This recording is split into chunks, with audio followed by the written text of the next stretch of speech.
Hi everyone, my name is Natalie. Today I wanted to do a video dedicated to Women's History Month. Last year I made a Women's History Month TBR, and today I wanted to do a Women's History Month TBR as well as give you some recommendations.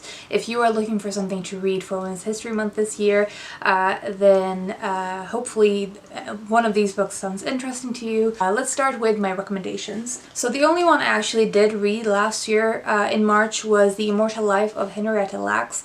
This is a sort of dual biography in that it follows Henrietta Lacks, whose cells were taken from her without consent when she went to a medical appointment for her own health, and the cells turned out to be very unique in the way that they sort of reproduced themselves indefinitely, and in future decades the cells were used, they were called HeLa cells, have been used for medical development and research. So this book is talking both about Henrietta Lacks herself, who she was, what her life was like, what her family's life was like as well, and sort of how this woman was for a long period of time lost in history, even though she had made even though her cells had made a huge impact on medical life and health. This book talks about her and also talks about the sort of the story of the cells. Also opens up some questions related to the consent.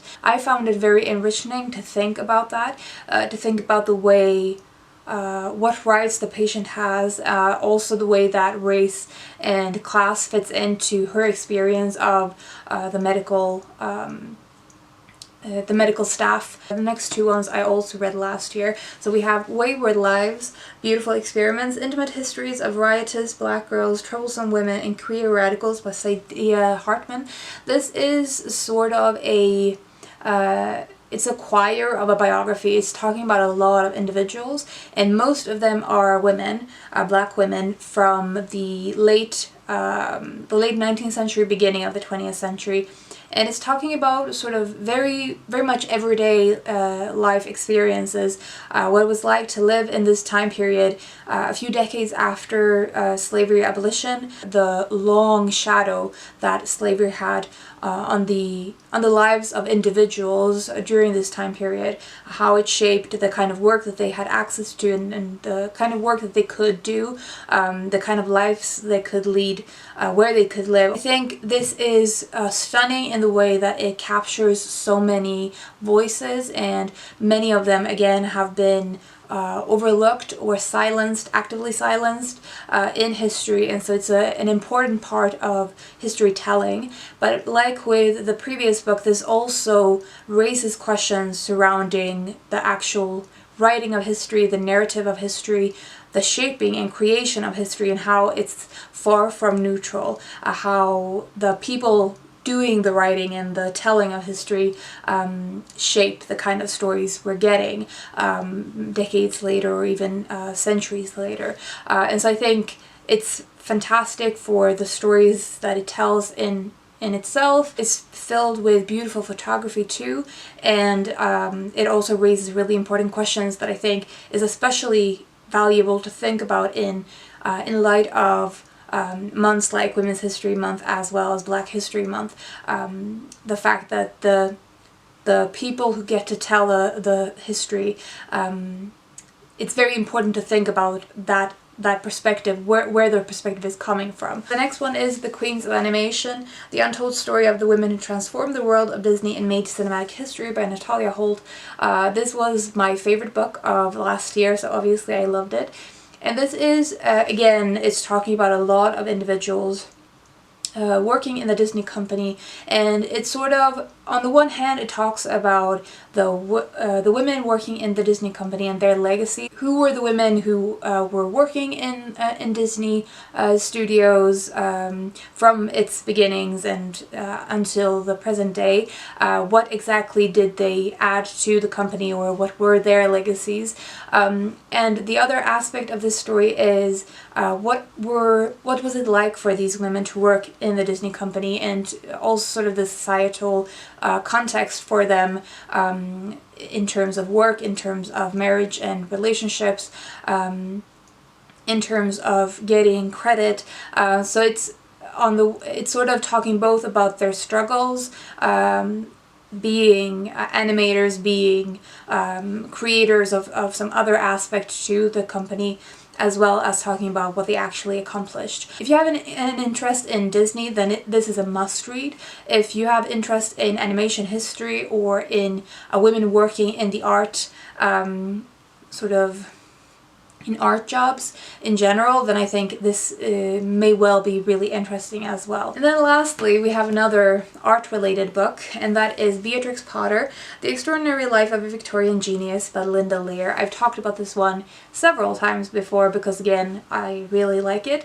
Beatrix Potter is most, of course, well known for her children's books, for Peter Rabbit and all of the other creations that she has made over her lifetime. But she also was a businesswoman, and she did so many things and was kind of a pioneer in a lot of ways. So one of the things is that she was very active with science studies or nature studies, and she did studies particularly on fungi that she also was much later credited for making important discoveries on, even though she wasn't actually given attention at the time when she made these discoveries. She was also active in many other things, like as I said, she was a businesswoman. She created merchandise based on her artwork and was very involved in the whole publication of all of the children's books that she created, wrote and illustrated. But also she had, she owned land later in her life. She bought land and was also involved in nature conservation. I think she's just one of those women of history that's really interesting, and she accomplished so much in her lifetime. And so this book was just a fascinating and exhilarating book to read. So there's that. So those were my recommendations. Now on to my TBR. So I'm not going to talk very much about these since I haven't read them. First we have Anne Frank, the biography by Melissa Müller, and obviously this is a biography of Anne Frank.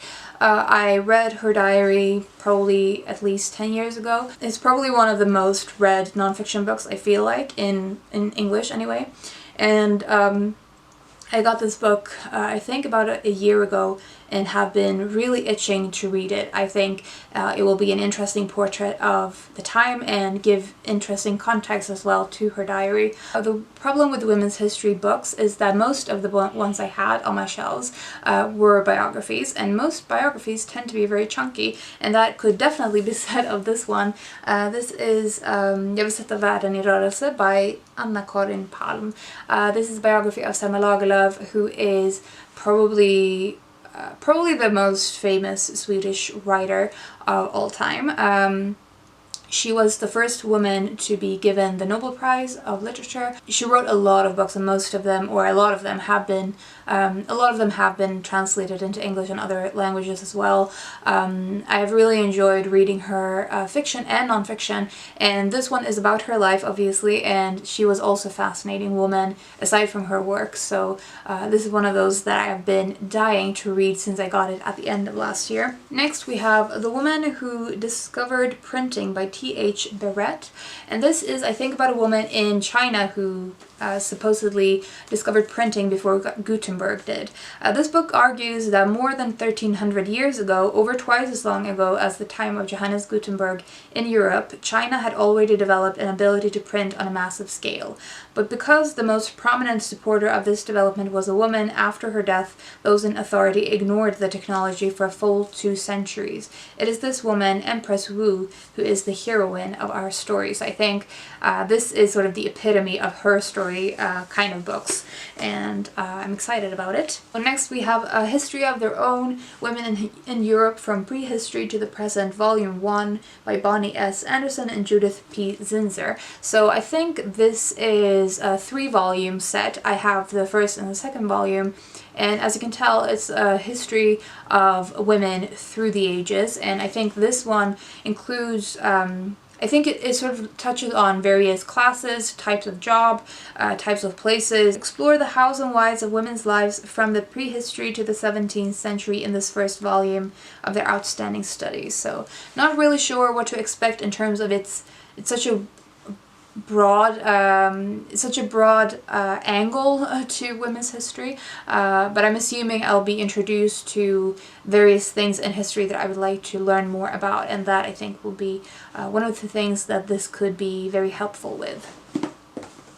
And lastly, we have a book that I have got out from the library, and this is Beyond Respectability, The Intellectual Thought of Race Women by Brittney C. Cooper, and this is, as the title suggests, a book all about black intellectuals and scientists or thinkers and activists. And this is one of those that I've had my eye on for a long time when I just stumbled upon it in my library. And so I decided to finally get around to borrowing it and hopefully getting to read it for Women's History Month. So those are all of the books that I would like to share with you today. I would love to know if you've read any of these books, and if so, what you thought about them, if you would like to read any of them, or if you have any plans for Women's History Month reading, / do you have any recommendations that isn't included here. As always, I would love to hear all about it in the comments below. I hope you're having a good day, and I will talk to you soon.